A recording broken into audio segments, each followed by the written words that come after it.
eu vejo esse iceberg, né, eu vejo que ela é a leitura e a escrita, ela faz parte do quê? Ela faz parte do que a gente chama da aprendizagem escolar. A leitura, a escrita e o cálculo. Eu sempre falo, viu, gente, que se tem uma coisa que a gente tem que saber, uma criança chega no 5º ano, ela tem que saber o mínimo. Qual que é o mínimo? Ler, escrever e calcular. Ela tem que saber fazer isso. Por quê? Porque isso faz parte da aprendizagem escolar, que é uma aprendizagem acadêmica, que é uma aprendizagem que tem uma estrutura, que é uma escola, que é uma aprendizagem que ela tem uma sequência, que eu tenho educação infantil, Fundamental 1, Fundamental 2, que eu tenho o quê também? Eu tenho lá no Fundamental 1, primeiro, segundo, terceiro, quarto, quinto ano. Lá no primeiro ano eu tenho o quê? Primeira bimestre, segundo, terceiro e quarto bimestre. Então, vocês estão conseguindo entender a dimensão do que é esse processo de aprendizagem escolar? E agora, isso é muito importante. Por quê? Porque a aprendizagem escolar, ela é sequencial e ela depende de pré-requisitos, ela tem que ter uma prontidão cognitiva. O que significa isso? Gente, qual que é o gatilho? Qual que é o primeiro passo do processo de aprendizagem escolar? Do processo de escolarização? Qual que é? É a alfabetização. É a partir desse primeiro degrau que a gente começa um processo de escolarização. Por isso que essa aprendizagem, ela é tão importante. Por isso que é uma aprendizagem que a gente precisa o quê? A gente precisa estruturar, a gente precisa validar, porque é a partir da alfabetização que eu tenho toda a aprendizagem escolar, porque ler e escrever eu dependo de matemática, eu dependo de educação física, tudo é leitura e escrita, não é verdade? Então, tudo isso eu preciso fazer com que isso aconteça, ok? Então, isso é muito, muito, muito importante. E olha lá, eu preciso entender, então, como que o nosso aluno aprende. Porque eu estou falando de aprendizagem escolar. E o que é uma escola, gente? O que é uma sala de aula? É onde acontece o processo de ensino e de aprendizagem. Se eu não sei como meu aluno aprende, como que eu vou ensinar? E aí, a gente vai estar falando aqui de uma habilidade importante que a gente precisa ensinar para o nosso aluno. Qual a habilidade que a gente precisa ensinar? A gente precisa ensinar as habilidades baseadas em neurociência e também em evidência científica. Então, eu preciso ensinar esse aluno pautado em entender como ele aprende, mas não aprende na base do achismo.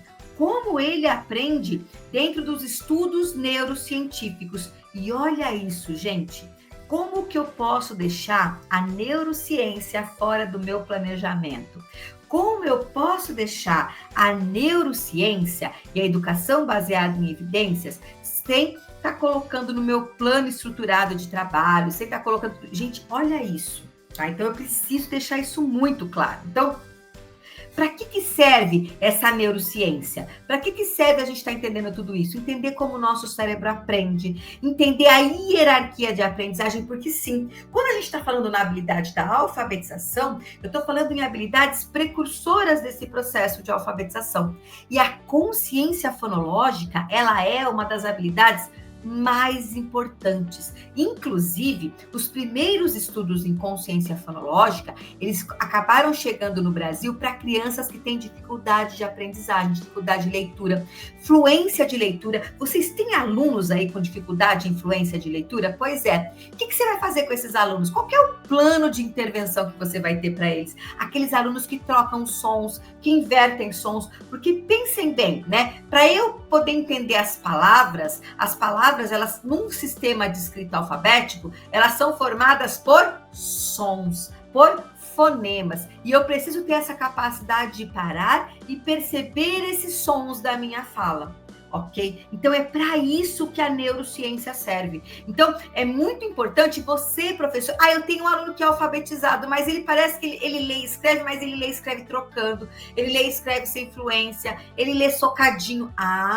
Pois é. E o que você vai fazer para melhorar? Tem que trabalhar as habilidades precursoras, que são tanto a consciência fonológica quanto o conhecimento alfabético. E daí, essa neurociência, gente, principalmente essa neurociência da leitura, ela estuda como ocorre esse processamento cognitivo, Quais são essas habilidades precursoras? Por que elas são tão importantes estarem sendo contempladas tanto antes da alfabetização, durante e depois, né? Porque se eu tenho uma criança que não sabe ler e escrever, eu quero... E aí tem um erro muito grande que às vezes a gente faz. Não, porque eu tenho que só ensinar o som da letra. É abordagem fônica. Esse negócio é só fazer o som da letra. Errado. Se eu não ensinar a minha criança, não estimular essas habilidades precursoras, não adianta nada som de letra. O som de letra, ele fica sem função, ele fica sem estrutura, ele fica um ensino sem significado. Quando eu entendo esse processamento cognitivo, que a ciência cognitiva da leitura ela traz, e quando eu estimulo habilidades estruturantes de uma forma hierárquica, de uma forma estruturada, eu consigo fazer com que essa criança aí se desenvolva e tudo acabe acontecendo.